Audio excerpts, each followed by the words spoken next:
Mr. Presiding Officer, our Senator judges, the prosecution presents the first hostile or hostile witness in this impeachment trial. The testimony of the first, we'll pronounce it at hostile, we're accustomed to hostile. Ang testimonya ng kauna-unahang hostile witness sa impeachment trial na ito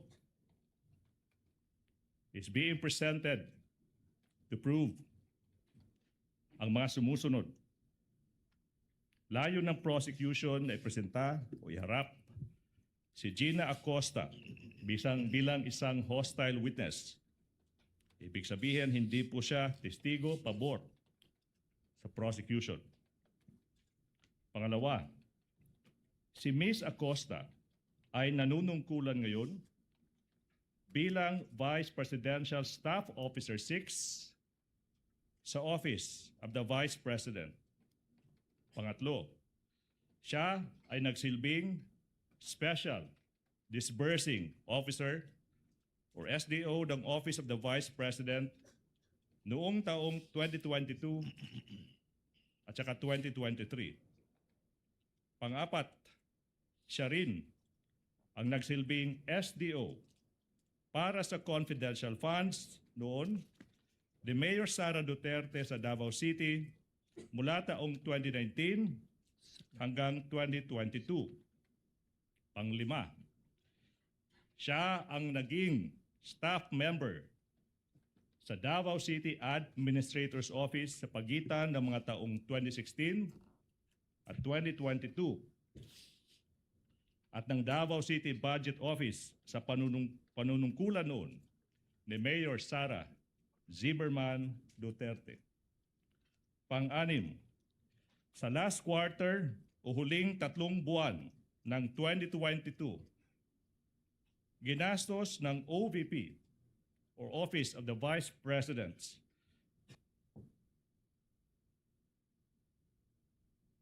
ang halagang 125 million pesos na confidential funds sa loob lamang ng 11 araw sa ilalim at pamamahala at pangangasiwa ng Vice Presidente nang walang liquidation, nang hindi kumpleto o walang sapat na dokumento na nagpapatunay sa pagbabayad. Pang-7. Pang-8.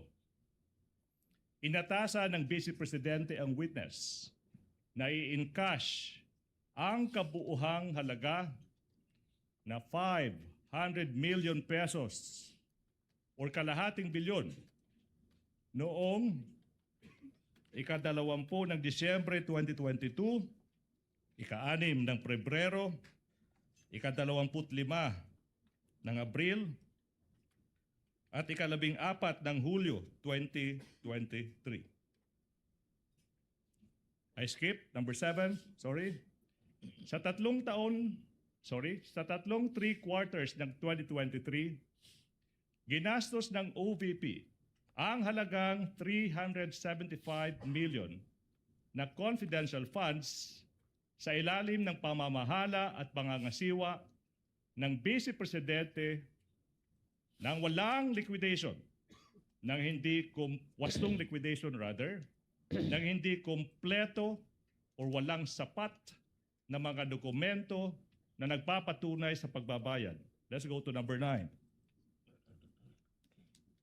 Ang lahat ng confidential funds na inilaan sa OVP ay na-withdraw in cold cash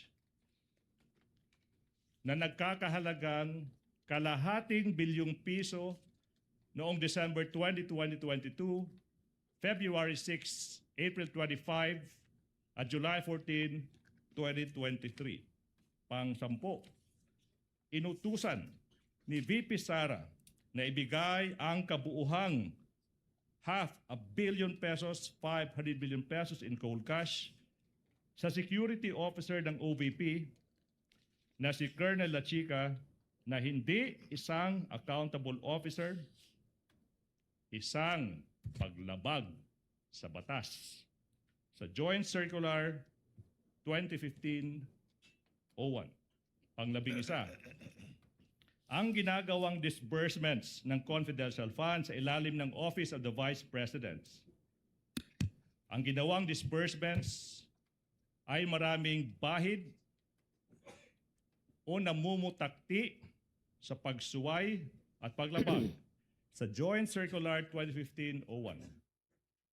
12, bigo ang respondent, Vice President, na maliquidate ang kabuuhang halaga na 500 million pesos na pera ng bayan, 500 million pesos, alinsunod sa demand o kahingian ng Joint Circular 2015-01. Pang-13, dahil dito, maituturing na ginastos ng Vice Presidente sa pansariling gamit at kapakinabangan ang 500 million pesos na pera ng bayan na confidential funds ng Office of the Vice President. Lastly, Your Honor, please, tutukuyin ng witness ang mga dokumentong may kaugnayan sa mga aligasyong nakasaad sa Articles of Impeachment. That's for the offer. Comment, Attorney Bacuel? Your Honor, for purposes number 2 and 3, we are willing to stipulate. We note that for purpose 3, this was already part of the admissions of the parties in the pretrial order. And it's contained in Part 1A, Item 2.8 of the pretrial order, Your Honor. For purpose number 4 and 5, as regards the confidential funds in Davao City and the position of the witness as SDO of Davao City, we would like to object on the ground of irrelevance, Your Honor, considering that for the simple reason that the confidential funds in Davao City are not part of the allegations in the articles of impeachment. So there's really no fact in issue to be proved by the testimony of the witness, Your Honor. And for all the other purposes, Your Honor, these are subject to cross-examination. What does Attorney Ligutan say with respect to counsel's stipulation to your second and third offer?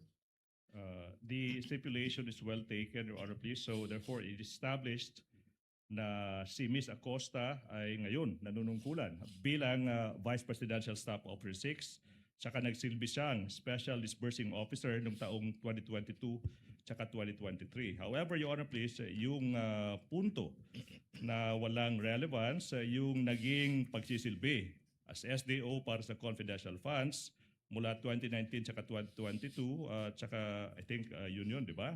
Your Honor, please, we beg to disagree. It is very much relevant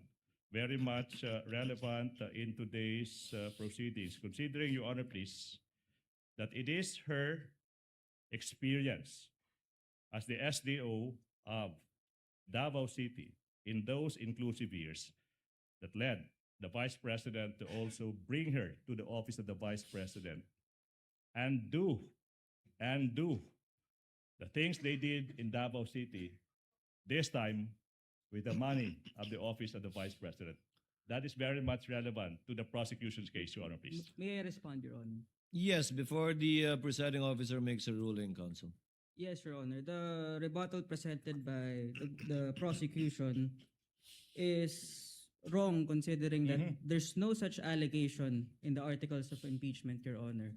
Moreover, Your Honor, it is clear in the ruling of the Supreme Court in Duterte versus House of Representatives that the basis of any charge must be for acts committed in relation to the impeachable office and within the term of the impeachable officer, Your Honor. Can I make a quick rebuttal to the last point? No need, counsel. The presiding officer will make a ruling. The court will allow it, given that it is for the purpose of establishing pattern and/or behavior on the part of the witness. But to be clear, that whatever she says with respect to acts committed by her in relation to the vice president now, while she was a mayor in Davao City, is not part of this impeachment trial and will not in any way add to the charges that has been filed and are pending before this court under the 4 articles of impeachment, as previously ruled by the chair in previous requests for subpoena, for example.